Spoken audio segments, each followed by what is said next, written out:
Your Tesla is a 100-degree oven in the summer. And let's be real, traditional sunshades are a nightmare. They're clunky, they never fit right, and folding them is a workout you didn't ask for. But what if you could do this? One button, total shade, zero effort. Today I'm installing the Tlyard Electric Sunshade to see if this is the ultimate Tesla upgrade or just another gimmick. Let's get into it. I'm not about to spend my whole Saturday on an install, and neither are you. We're gonna fly through this step by step so you can get back on the road, but with a much cooler cabin.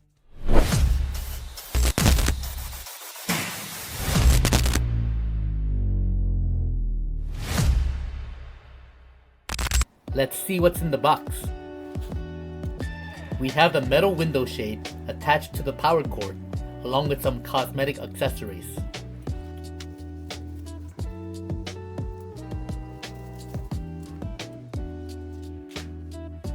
Now line it up on the dashboard, with the suction cups facing up towards the windshield.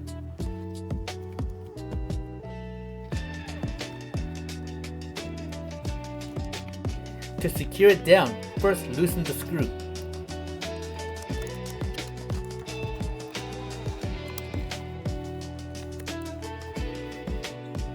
Now you can maneuver the leg to the dash. Take off the sticker protection and stick it to the dash.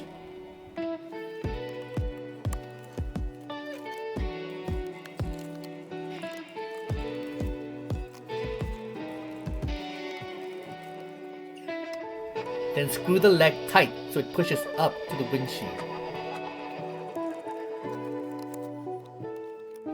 Now do the same thing to the other side.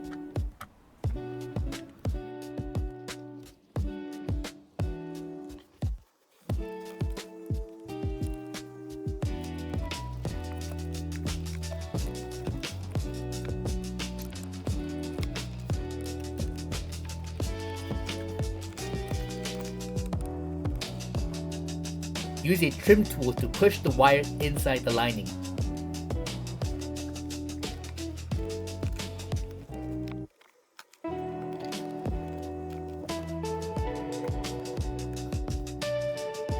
Now take off the trim on the side.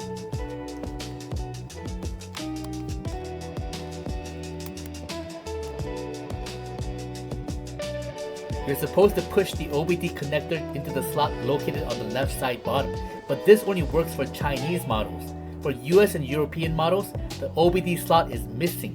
There's nothing there but a hole. That means you need to buy an OBD adapter like this one by BB-Fly. It connects to a cigarette lighter to provide power. Or you could do what I did and hardwire it to the accessory wire on the left side. This is a much longer process and it's easier to just plug into the cigarette lighter. So you can skip this next part, but if you want to hardwire, continue watching here.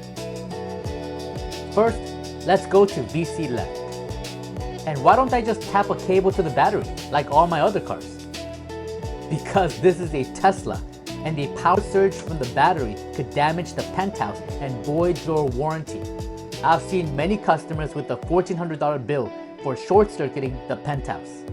Penthouse powers VC front, which powers the 12V battery, VC left, and VC right. Today, we'll tap the VC left.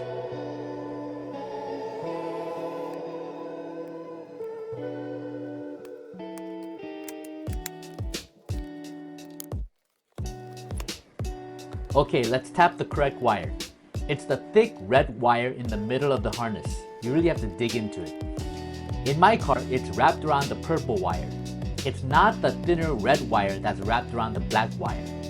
By the way, I use positive taps to get into tight spaces. Link in the description below. And whenever I tap power, I protect it with a fuse. Here I'm using 10 amps. Up to 15 should be fine for VC left, but I just don't want warning messages from tripping the virtual electronic fuses.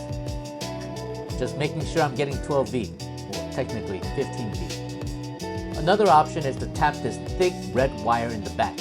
It might be hard to see.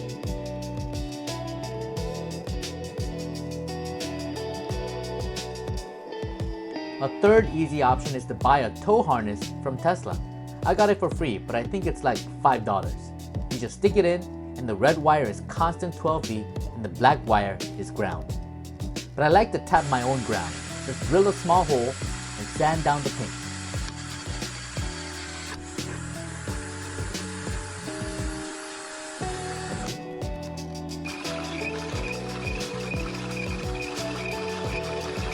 I find the screw that fits and tape it down.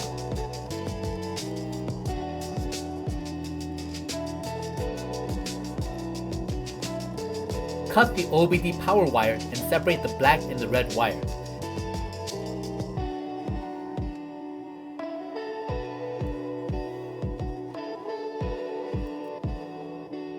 Connect black to ground and red to power.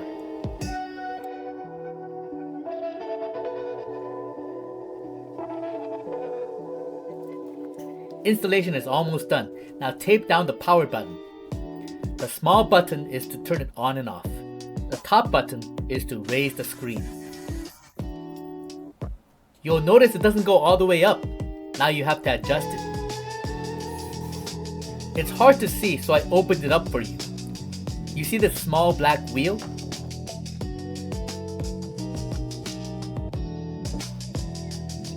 You're going to use a flathead and push the wheel towards the windshield if you want the screen to go higher, or push the wheel towards yourself if you want the screen to go lower.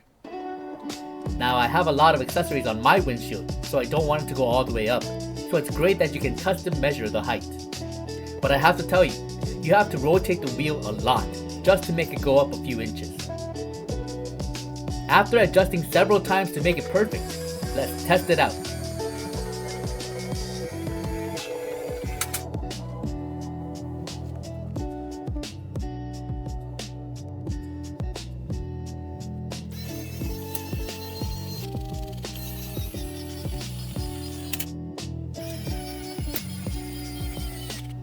This is what it looks like from the outside. Honestly, for the price and the time it took to install, this is a top 3 Tesla mod for me. But it's one of those things you don't realize you need until you have it. Here, use my discount code. If you enjoyed this step-by-step guide, consider subscribing. I've got a few more interior mods coming up that you're not going to want to miss. Thanks for hanging out with me today. Stay cool, and I'll see you on the road.